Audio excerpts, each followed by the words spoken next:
আসসালামু আলাইকুম ওয়া রাহমাতুল্লাহি ওয়া বারাকাতুহু। রাজিম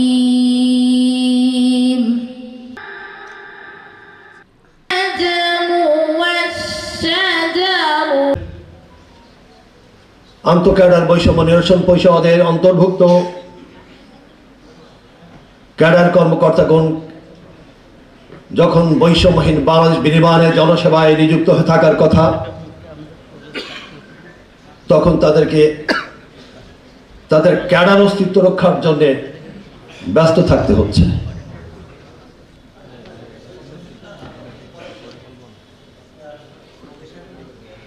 যেখানে নতুন রাজনৈতিক বন্দোবস্ত বৈষম্যহীন বাংলাদেশের কথা বলা হলো,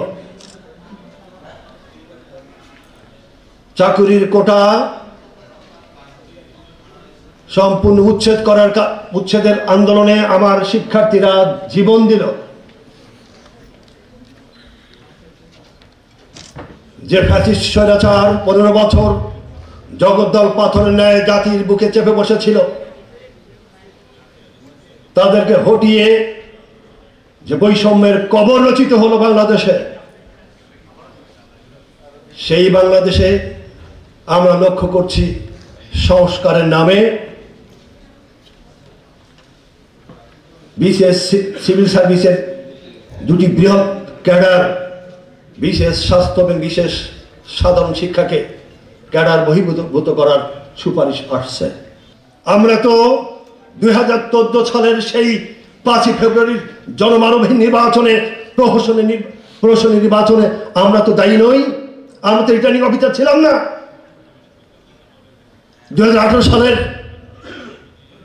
যে রাতের ভোট দিনের ভোট রাতে হলো, আমরা তো তার কারিগর ছিলাম না। 2024 সালে আবার 7 জানুয়ারি ফ্যাসিস্টকে আবার পুরো লাইসেন্স দেওয়ার কারিগর আমরা তো ছিলাম না। কি অপরাধ আমাদের? আমরা কি বিগত 15 বছর এই ফ্যাসিস্টদেরকে টিকে রাখার কোন মেকানিজমের সাথে জড়িত ছিলাম? এই প্রস্তুতি ক্যাডার, তাহলে কেন আমাদেরকে আবার বৈষম্যের মুখে নিক্ষেপ করা হবে?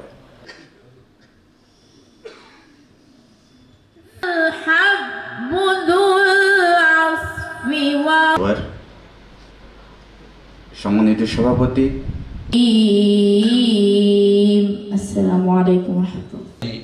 Majid Memorial city college Khulna. 11 জন উপদেষ্টার সঙ্গে দেখা করেছি। কোন কোন উপদেষ্টার সঙ্গে 3 বার বা 4 বারও দেখা করেছি। আমরা সিভিল সোসাইটির সাথে কথা বলেছি,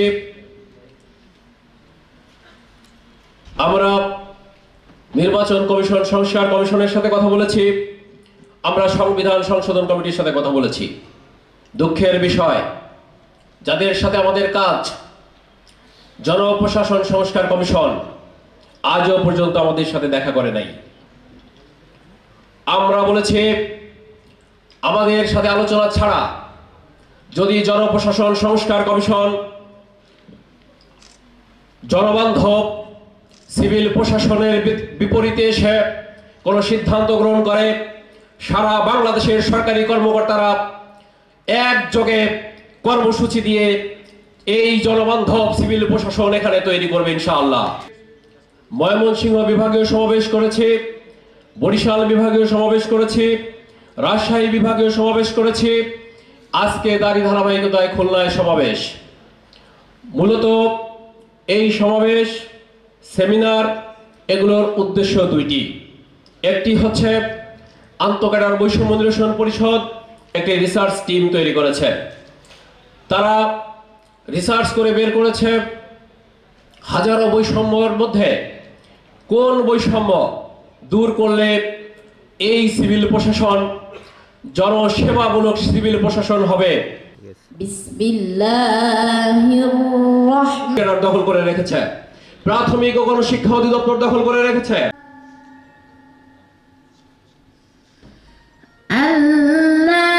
500 চেয়ে একটু বাড়ে নাই। এটা কারা তৈরি করেছে?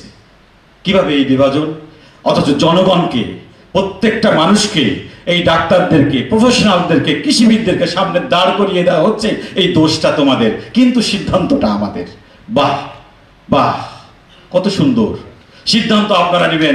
জনগণের সামনে আমাদেরকে দাঁড় করিয়ে দিবেন, জনগণ আমাদেরকে অপমান করবে, গালি দিবে আর পিটাবে, আর আপনারা খুব এটা নিয়ে বাহাবা দেখবেন। আর হতে দেওয়া যায় না, আর হতে দেওয়া যায় না। আমাদের অনেক বন্ধুবার বলেন আজকের এই আন্দোলন করে কি হবে? ভাই, আন্দোলন আপনি যদি আপনার কথা বলতে না পারেন, আমাদের কথা যদি আমরা বলতে না পারি, কেউ আমাদের কথা বলে দিবে না। এই দেশকে আমাদের কেউ সুন্দর করে দিবে না, আমাদেরকেই করতে হবে, আমাদের জায়গাটাকে সুন্দর করে নিতে হবে। আমরা যদি প্রত্যেকেই যদি সেই রকম শক্তিশালী না হই, স্বমহিমায় যদি আমরা যেতে না পারি, তাহলে কিন্তু আমাদের সেই জায়গায় আবার ফিরে দিতে হবে। সেই একটা স্লোগানের কথা বলতে চাই, জাগো বাহে কুণ্ঠে সবাই। তেভাগা আন্দোলনের কথা আপনাদের সেই ইতিহাস কি মনে আছে? রংপুর থেকে সেই আন্দোলন শুরু হয়েছিল। সেই আন্দোলন ব্রিটিশ বেনিয়াদেরকে তাড়িয়ে এই বাংলাদেশটা এই উপমহাদেশকে স্বাধীন করেছিল। আবার আমাদের আবু সাইদের বর্তমান স্লোগান, বুকের ভিতর তুমুল ঝড়, বুক পেতেছে গুলি কর। সেই গুলি, সেই আওয়াজ বাংলার প্রতিটি মানুষের হৃদয়ে এসে লেগেছিল। এই হৃদয়ে এসে লেগেছে বলে আজকের ফ্যাসিস্টগণ। সুতরাং আজকের আমাদেরকে সেই জায়গায় নিজেদেরকে ঐক্যবদ্ধ হতে হবে, আমাদেরকে সেই রকম জায়গায় প্রত্যেকটি জায়গায় আমরা ভূমিকা রাখবো ইনশাআল্লাহ। কিন্তু দেখেন, অনেকেই এখনই যখন আমাদের এই আন্দোলন বেগবান, তখন তারা বলছে শিক্ষা ক্যাডারদের আপনাদের কিছু প্রমোশন দেওয়া হয়েছে, কিভাবে প্রফেসর করা হয়েছে, অ্যাসোসিয়েট প্রফেসর হয়েছে, আপনাদের কিছু করা হয়েছে। আবার আমাদের সংবাদপত্রে আসছে, আমরা দেখতে পাচ্ছি আপনাদের 7,000 সুপার নিউমারি পোস্ট তৈরি করার মাধ্যমে ডাক্তারদেরকে প্রমোশন দেওয়া হবে। ব্যাপারটা বুঝতে পেরেছেন? যখনই আপনি কথা বলেন, তারাও কথা বলে, একটু মূলা ঝুলিয়ে রাখা হয়। কিন্তু ততদিন পর্যন্ত সম্ভব বা সমাধান হবে না যতদিন পর্যন্ত কৃত্য পেশাভিত্তিক মন্ত্রণালয় আমার সিদ্ধান্ত আমাকেই নিতে হবে। আমার সিদ্ধান্ত আমরা কোথায় যাব সেই সিদ্ধান্ত যখন আমি নিব, তখন সকল দায়িত্ব আমরা নিতে রাজি আছি। সুতরাং কৃত্য পেশাভিত্তিক মন্ত্রণালয় না হওয়া পর্যন্ত আমরা আমাদের এই আন্দোলনকে থামাবো না। আমরা আমাদের কৃত্য সেই আন্দোলনকে, আমাদের প্রকৃত সেই অধিকারকে ছিনিয়ে এনে তবেই আমরা বাড়ি ফিরবো ইনশাআল্লাহ।